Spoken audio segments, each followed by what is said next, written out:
Hello students, good morning everyone. How are you?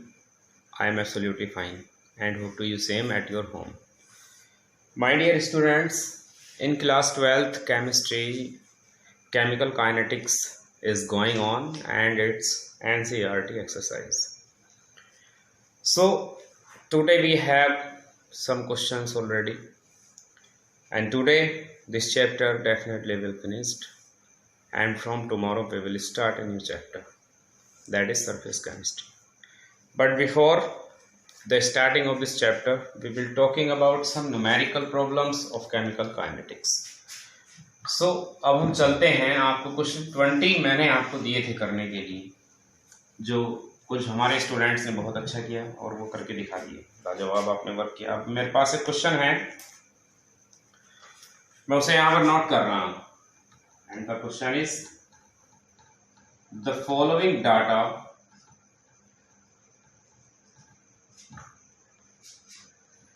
were obtained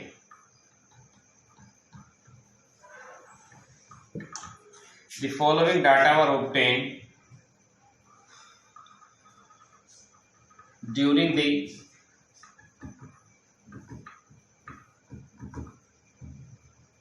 first order thermal decomposition.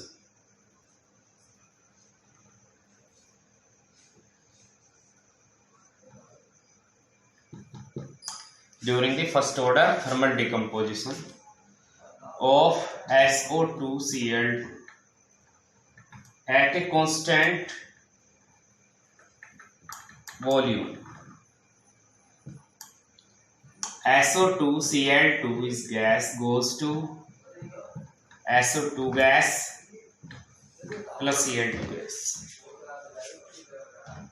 अब क्या वो data है उसके बारे में हम बात करने जा रहे हैं, and that is experiment number first. You can say experiment that is time per second and that is total pressure. Okay, experiment number 1, experiment number 2, और टाइम था आपका किसी वक्त 0 और उस वक्त प्रेशर था 0.5. फिर टाइम हुआ 100 सेकेंड और प्रेशर हो गया 0.6. यहां से एग्जामिनर चाहता है calculate the rate of the reaction when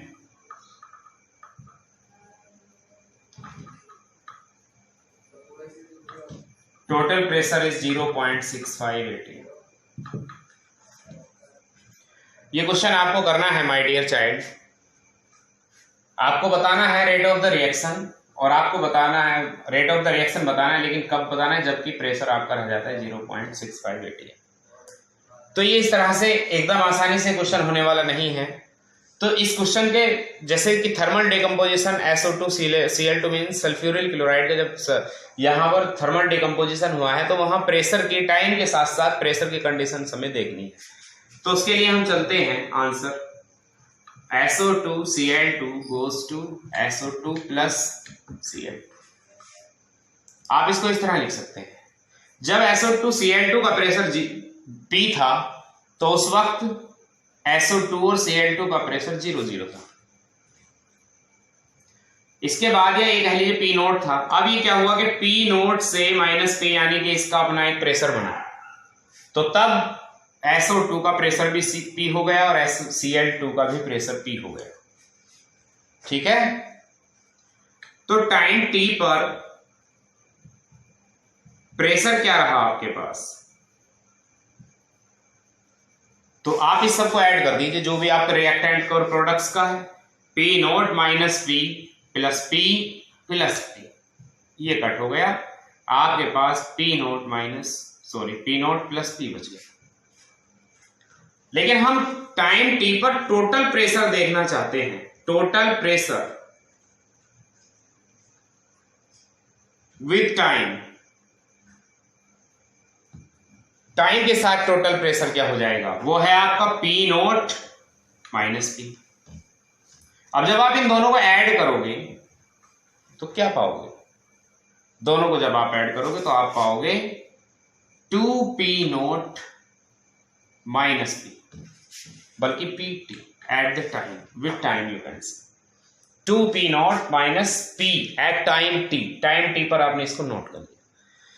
अभी आपके पास आ गया, आपके पास में आपका फॉर्मूला वेट कर रहा है। क्या है आपका फॉर्मूला?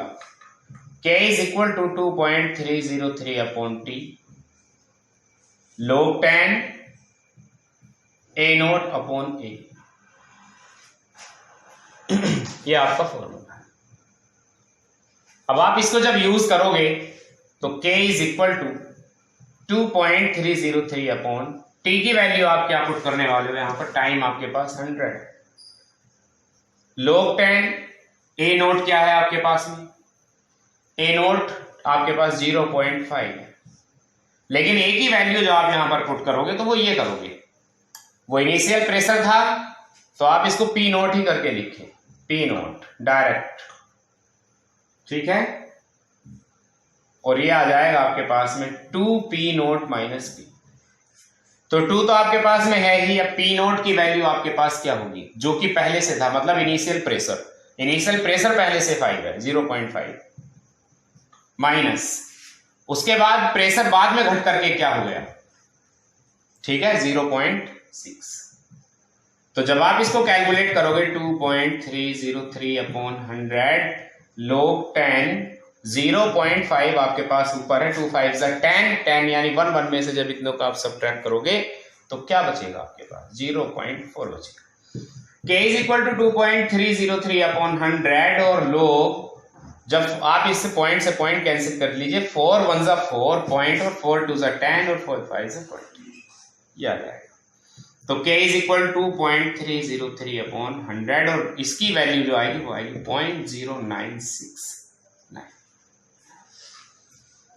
नियर अबाउट, यस यही आनी चाहिए।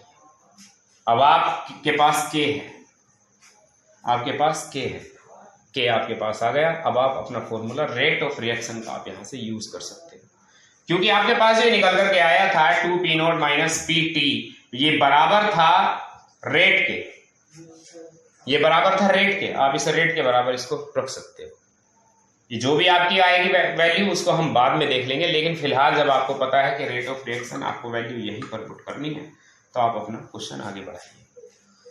अंडरस्टैंड, आगे किस तरह से बढ़ाना है, रेट आपको कैलकुलेट करना है तो rate is equal to 2p0 minus pt, और p0 की वैल्यू आप क्या पुट करेंगे यहां पर, वेट ए सेकेंड, 2p0 वही आपका 0.5 चला आ रहा है, उसमें कोई प्रॉब्लम नहीं। Student sorry for this inconvenience. So आपने rate is equal to 2p0 minus pt आपने पुट कर दिया, 2 मल्टीप्लाई p0 की वैल्यू हमेशा 0.5 है आपकी, इनिशियल कंसंट्रेशन है जो कि माइनस और pt। अब क्योंकि जब आपसे कहा गया था कि आपको कैलकुलेट करना rate of the reaction when the total pressure is 0.65, तो आप 0.65 ही यहाँ पर पुट कीजिए। ये लीजिए 2 5 फिर से 10 हो गए, 1 में से 0.65 को जब आप सब्ट्रैक्ट करोगे देन यू विल गॉट 0.35, ठीक, ये रेट आ गया। अब रेट आने के बाद आप अपना फॉर्मूला दोबारा से यहाँ rate is equal to k into pressure of SO2Cl2, rate law के अकॉर्डिंग आप उसको पुट कर दीजिए। कैसे करना है, बेहद आसान है, आप ऐसे कर दीजिए, rate is equal to k और प्रेशर ऑफ SO2Cl2, बस आपके पास k है, रेट ऑफ द रिएक्शन आपको कैलकुलेट करना है। k आपका क्या आ रहा है, k की वैल्यू यहां से आप ले आइए 2.303 अपॉन 100 0.0969 और मल्टीप्लाई, प्रेशर क्या है आपके पास, प्रेशर अभी आपने rate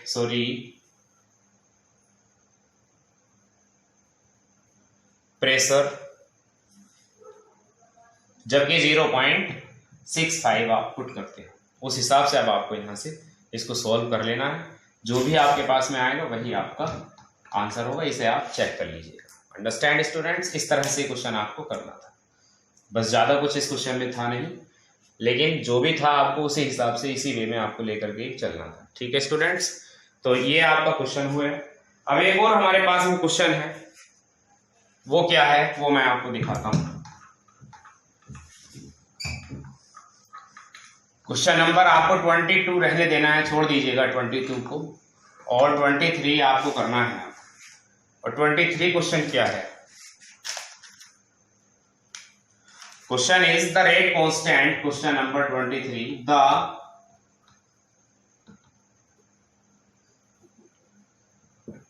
rate constant for the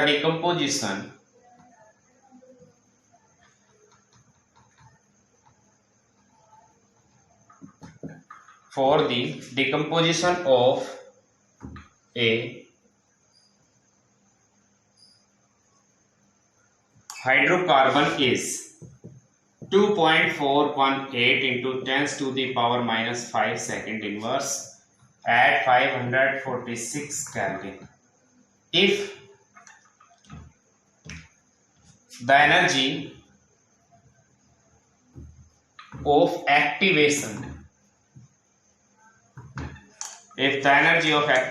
is 179.9 kilojoule mole inverse, what will be the value of pre-exponential factor?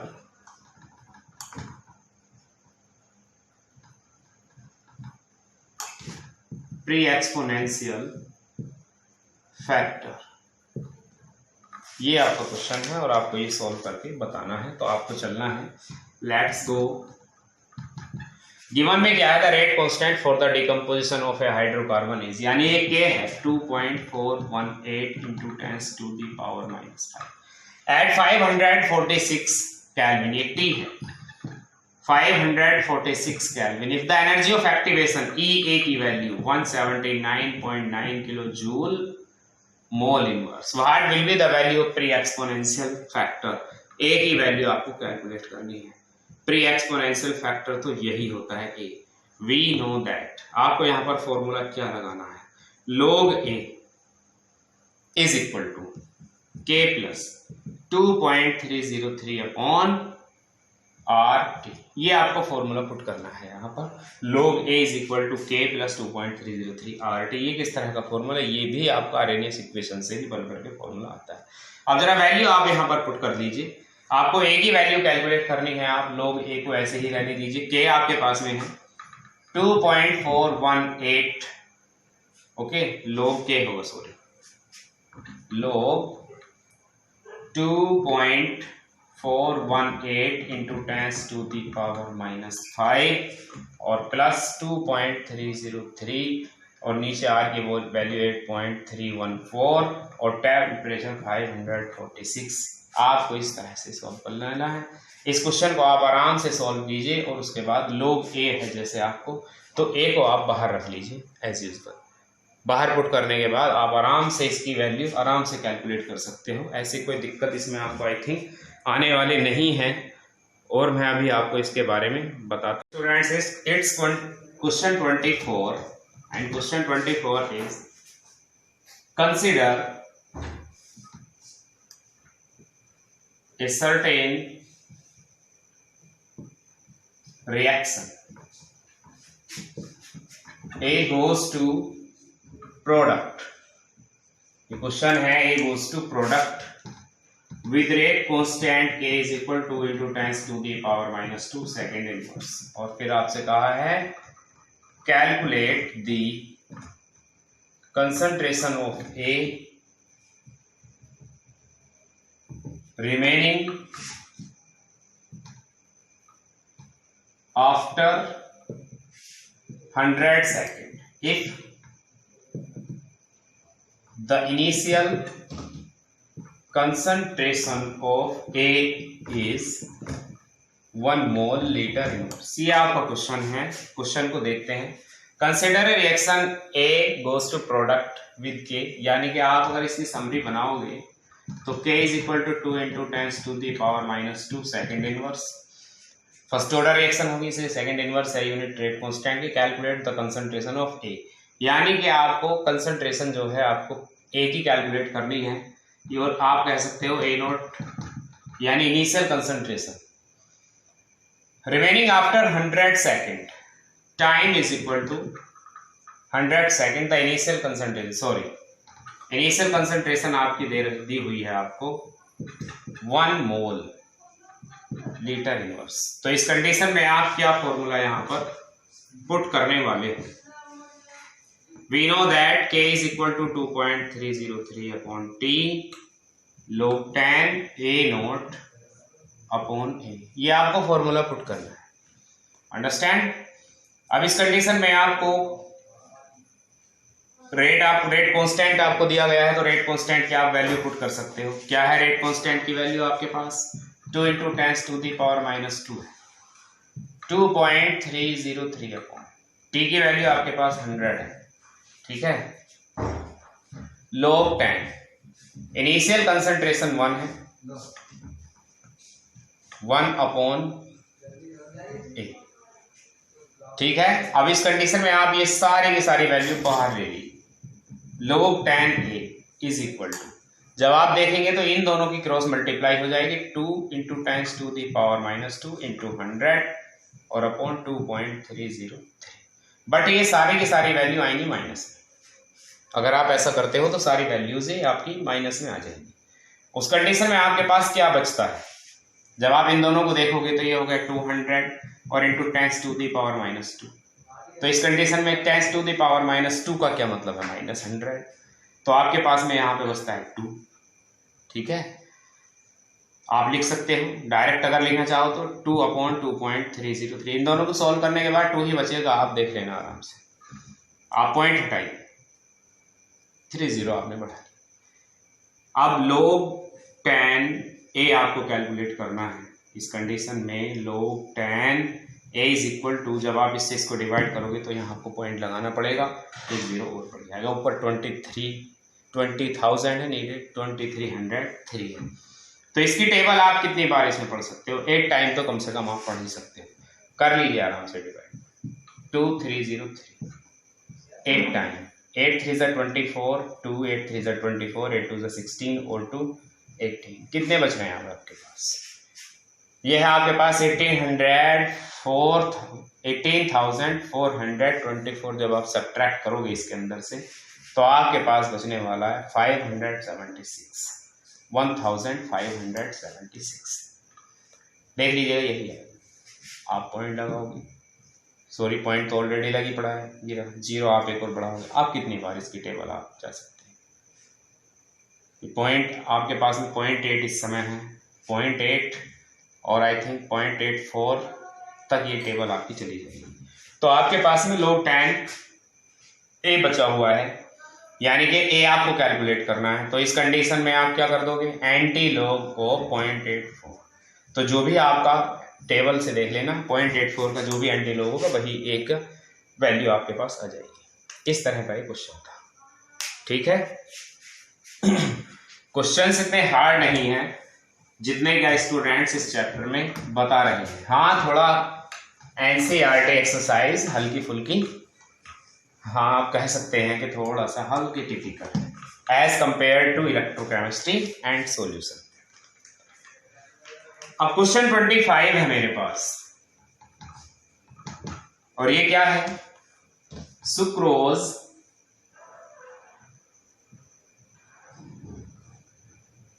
decomposes in acid solution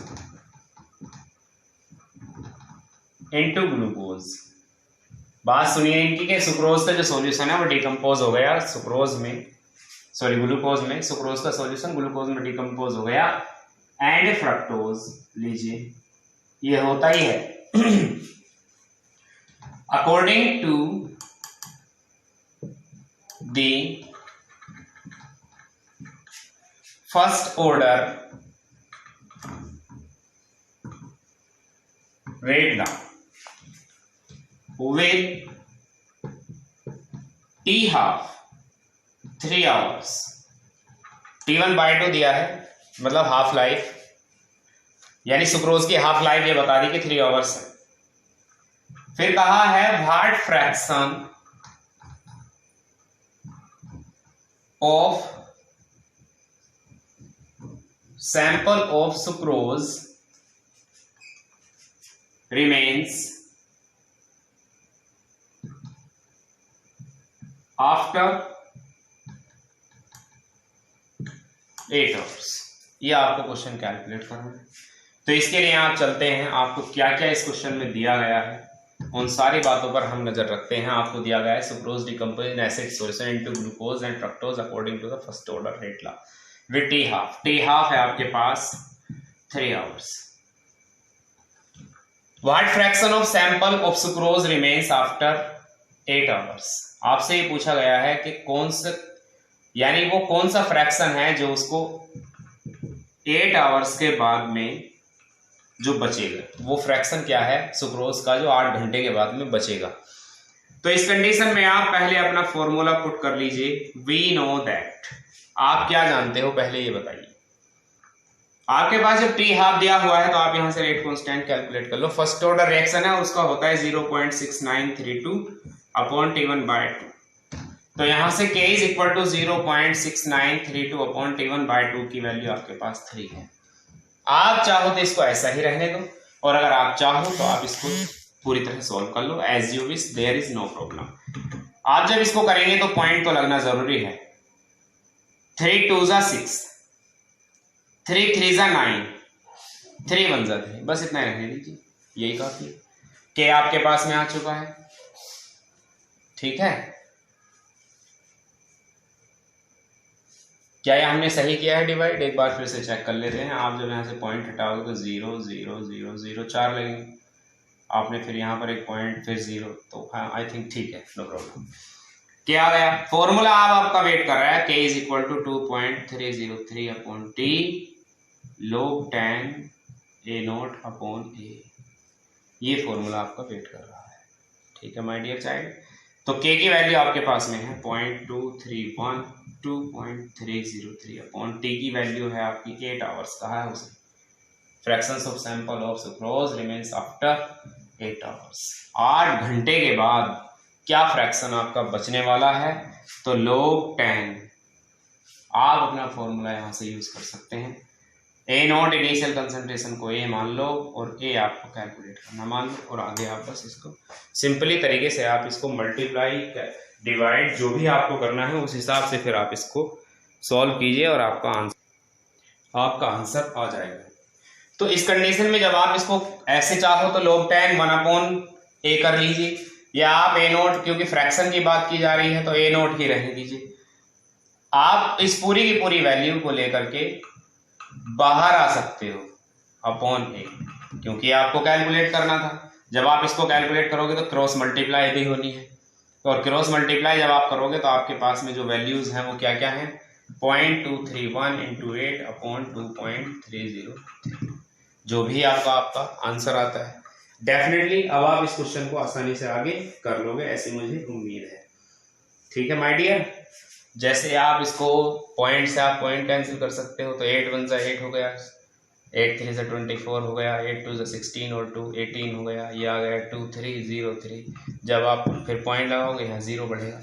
इस कंडीशन में आप जो भी 23 की टेबल आप इसमें कितनी बार कट कर सकते हो? नियर अबाउट मान लो कि 8 2 आ गया, तो log A0 अपॉन A, ये आपकी वैल्यू है। तो A0 क्योंकि फ्रैक्शन तो यही है A, और ये बचा आपका 0.82 अपॉन log, यानी इसका मतलब क्या है? A0 upon A is equal to ये हो गया एंटी log ऑफ 0.82। बस एंटी log 0.82 का कैलकुलेट कर लोगे तो भी आपका आंसर आ जाएगा। इस तरह का क्वेश्चन था, ये तो बिल्कुल सिंपल ही था। फ्रैक्शन मतलब A0 अपॉन A आपको कैलकुलेट करना था। अब देखिए आपके पास में माय डियर चाइल्ड, मैं आपको बताना चाहता हूँ इस चैप्टर में क्या बचा है। ये क्वेश्चन नंबर आपका 25 था, 26 है, 27 है, 28 है, 29 आई थिंक 30 भी है।